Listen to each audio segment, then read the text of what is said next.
I always love when we do communion, and Amy's really good about doing it. She will say, in the United Methodist Church, we practice open communion. What does that mean? That means we're open to anybody who wants to receive communion. We're going to serve you communion. Have you been to a service where they are not open to communion? Most Baptist churches, my experience with the Baptist church was it was closed communion. And if you're a moderate Baptist, that meant, they wanted to make sure you've been all the way under before you, in your baptism, before you took communion. Some of the more strict churches will say you have to be a member of this congregation before you can take communion here. I went to a Catholic funeral, and every Catholic funeral is a Mass, and at Mass they always serve communion, right?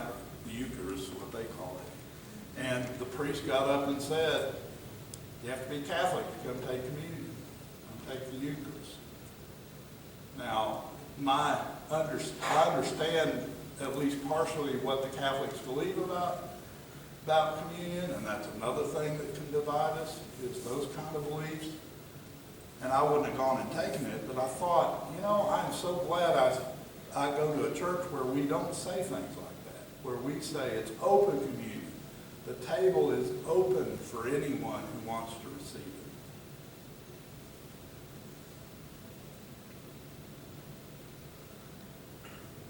So baptism is our symbol of becoming a Christian, right? Communion is an outward sign that we are Christians, and really is tied to our idea of trying to live a Christian life. Those are which should be two very unifying events, and instead they've kind of become very divisive events. We argue over their methodology. We argue over what the meaning of the Lord's Supper is. We argue over whether we ought to use wine or grape juice in communion.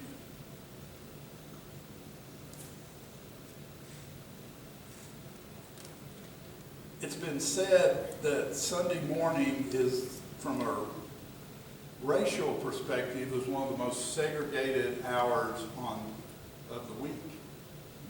When we come together to worship God, we a lot of times are lined up along racial lines, socioeconomic lines, and theological lines too. We have to face facts. So what is the solution to this problem of division? What's the answer? So to me, we've got to be able to speak to people on both sides of whatever issue it is. And that means we kind of need to be in the middle. And as a pastor friend of mine one time told me, when you're in the middle, you get shot at from both sides. Very true. Very true. As Methodists, I think we are very well positioned to be in the middle. I'm not sure we still remember how evangelical the Methodist Church was in the foundations of this country.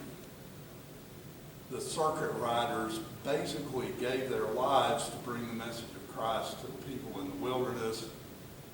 At one point, there was a Methodist church in every county of the U.S. Every county of the U.S. had a Methodist church at one point. No other denomination could say that. That's how good we were at evangelism. But we were also concerned with social justice. So we do a lot of social things. We are concerned about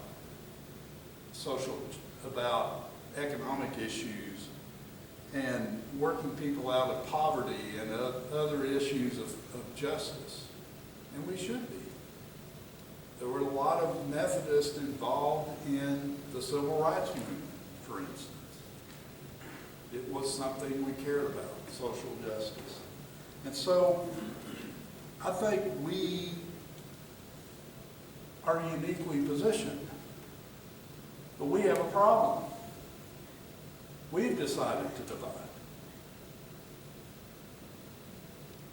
And I'm not here to talk about that, debate the issue.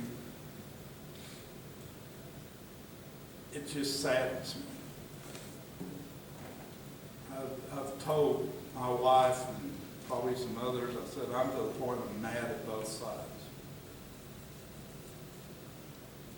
And maybe that's where I need to be. That puts me in the middle, right?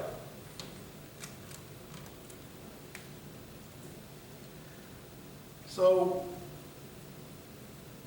I just wonder, if we spend as much time worried about evangelism and social justice as we did over these issues we're dividing over, what kind of shape would we be in?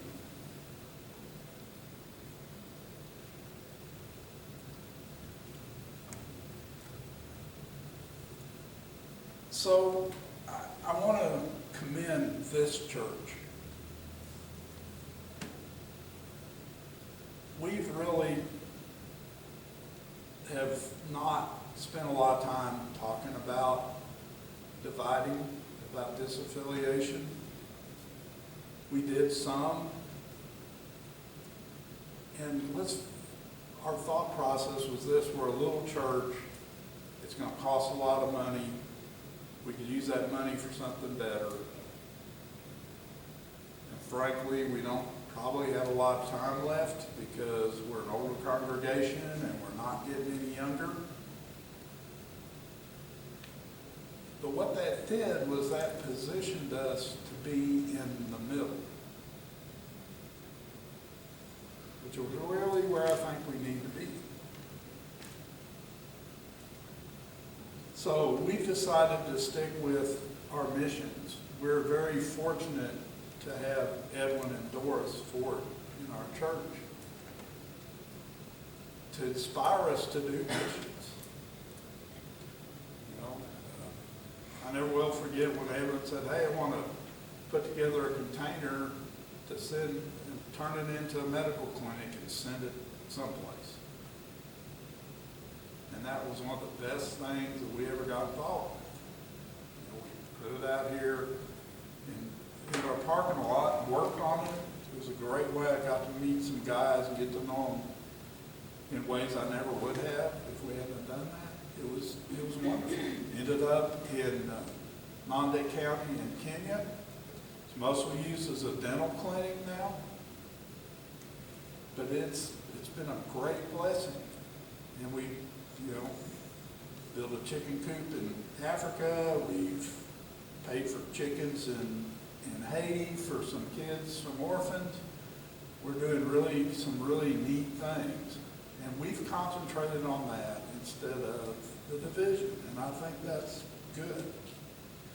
Now, I won't tell you that hadn't been without some controversy. The church is somewhat divided. But I think we've decided to love this congregation and do what we can do. And I think that speaks well of us.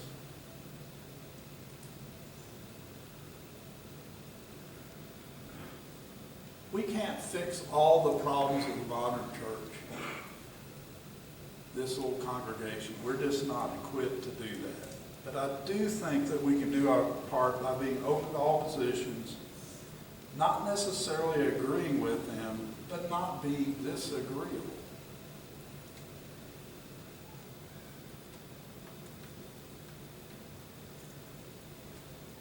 And I believe that truly the message of Pentecost is that we are all together in one place, devoting ourselves to the apostles' teaching and the fellowship and the breaking of